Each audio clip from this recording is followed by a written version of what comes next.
Hello everybody and welcome to welcome back to XCOM Enemy Unknown. No, Enemy Within, sorry about that. Today we will have a shorter episode. I don't know actually why I recorded a shorter episode, but this mission is a special one. It's basically just get someone from the point where we start to the point that's currently on the screen, and kill any enemies on the way there. And if there are any difficulties with these missions, I don't really know what to tell you, because the concept of the mission is quite simple, but some people can find this difficult. I've never actually found it that difficult. There are other missions I tend to find more difficult, and I'll talk about those when we get to those, because I know we've actually got into one of those missions. Well, not in this episode, in a different episode coming up.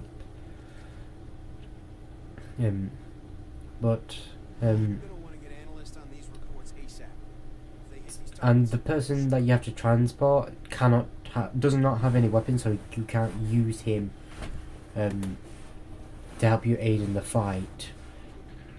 It would be kind of cool if he have a weapon, but it was just like the weakest pistol or something, or a specialized weapon that's just weaker than the main soldiers, like can only do 1 damage or something.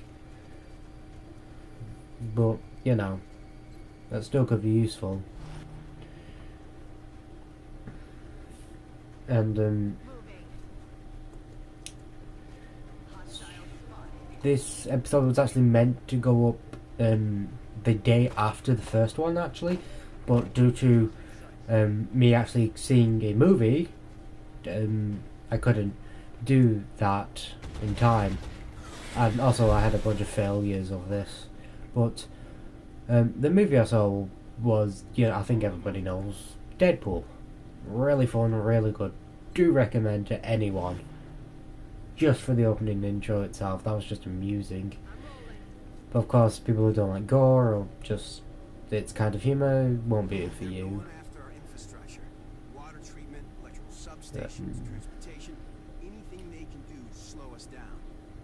Okay, so the aliens are trying to slow us down, even though it would just be a lot easier just to kill us. Like seriously, just blow up or just I feel like the aliens should just kill like the presidents or the prime ministers or whatever.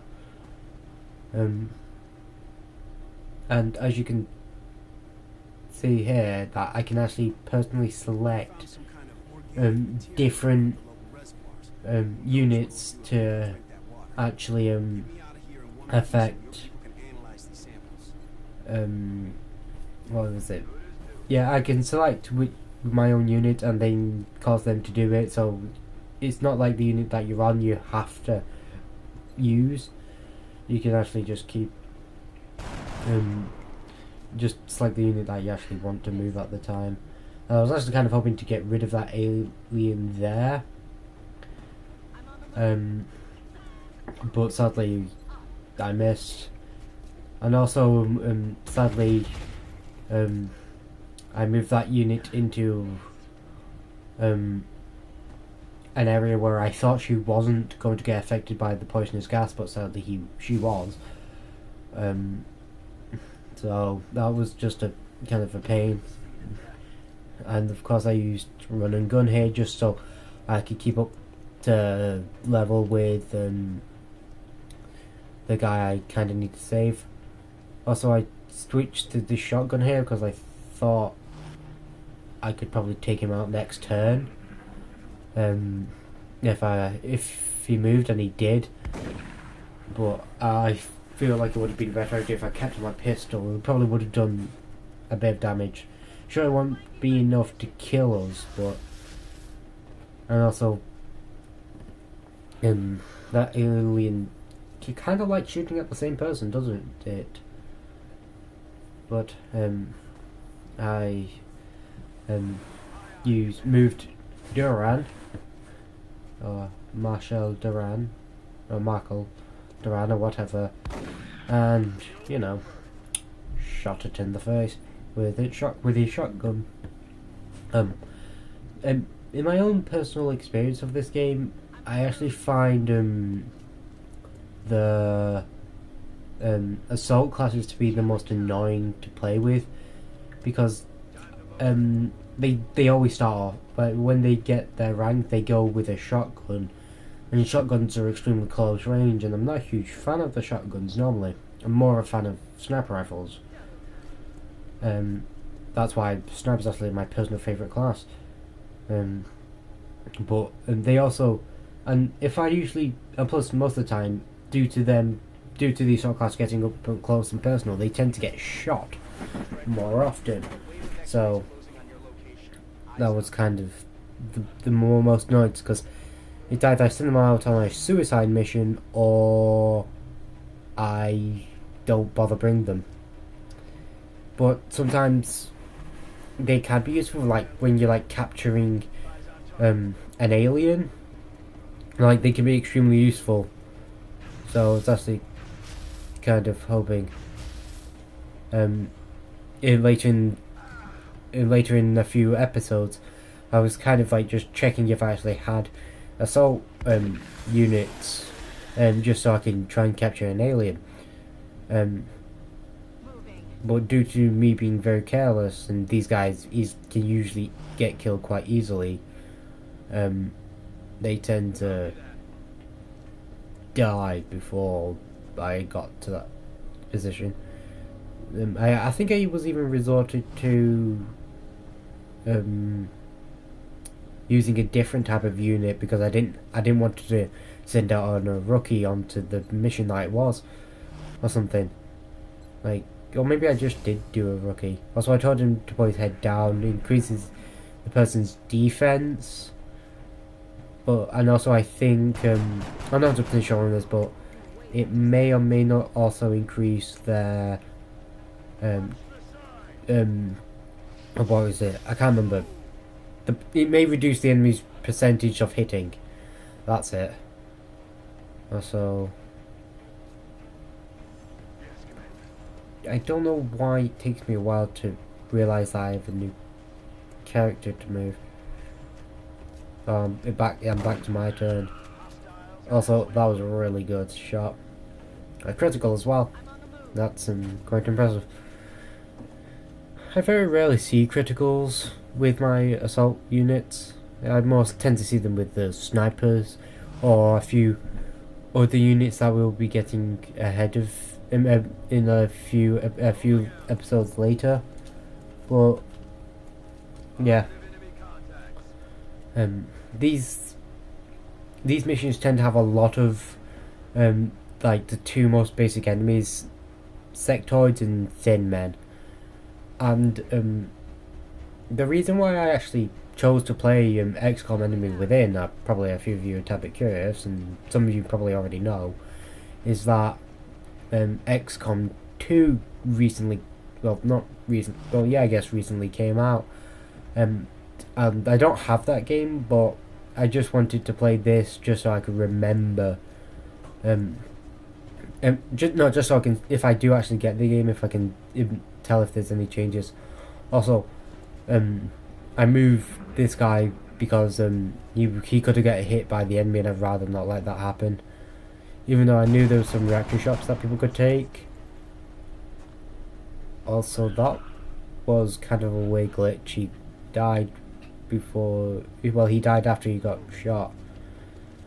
Also, reloading your weapons, kind of annoying. I always I keep forgetting that I keep forgetting to reload when there's no enemies around, because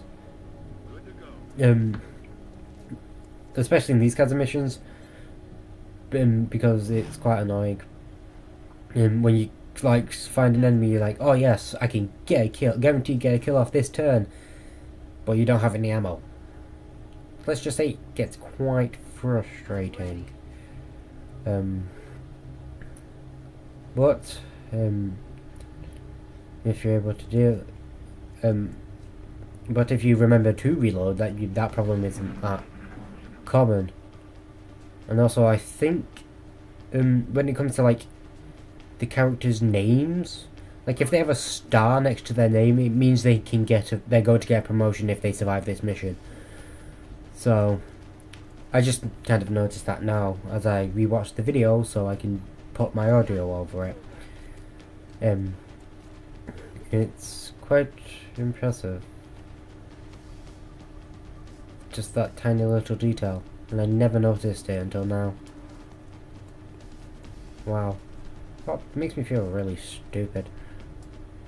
Because usually I just look for this per unit can get a promotion or has received a promotion, but that isn't. They aren't always there.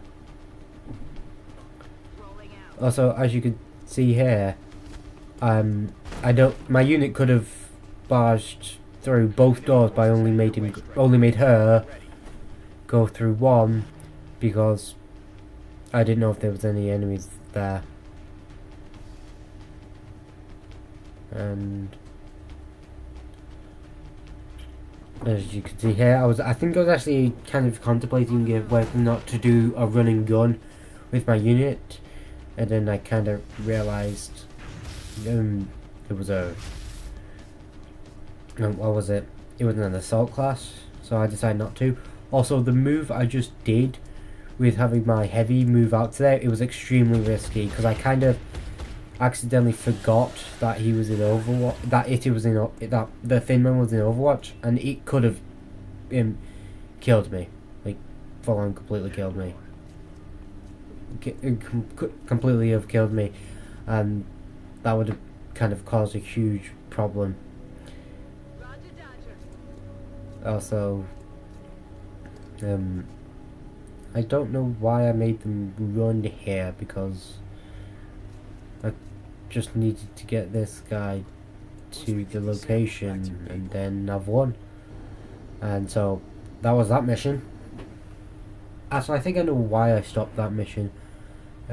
Stopped recording at like around the 15-minute mark, because I did one mission and that was a particularly long mission, but I don't think it was that long, really. But I think something else happens later in the episode, in a few minutes. I haven't rewatched the entirety of this thing, so I don't know. Also, I also personally think the assault abilities are kind of meh, especially early. Never found them to be that particularly interesting. But snipers, I think like the second upgrade, like once they regain a rank, they get, I think, something known as snapshot. I always go for snapshot. Never go for squad sight, always go for snapshot. Because it lets you move and shoot with your sniper. And that is extremely useful. Because you don't have, because then, like, sure, you get reduced range about it, but you can easily get rid of most of that range penalty through a scope, which I would give them anyway. And as you can see here, maybe, I'm assigning powers to medals. These were a concept in Enemy Unknown, not Enemy Within, that it gives them small, tiny little boosts to whatever unit has said badge, which I found pretty cool. I just tend to give it to any of my units, like the ones at the top, I think. No, actually, I gave one to my sniper. I don't know why, but I kind of forgot that I could do that to injured units. I always thought you could only do that. Also,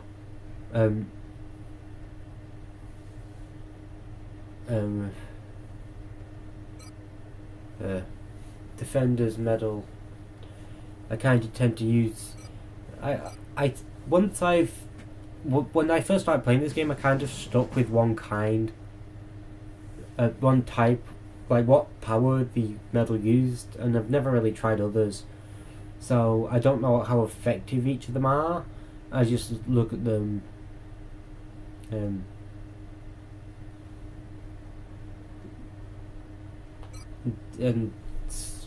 kind of based it on that. But we are getting close to the end of the episode, so if you liked this episode, don't forget to leave a comment in the comments below. Maybe like it, add it to your favourites, and even share it with a few friends. And maybe even consider subscribing if you already haven't. This is Mate to Mate, signing out. Bye!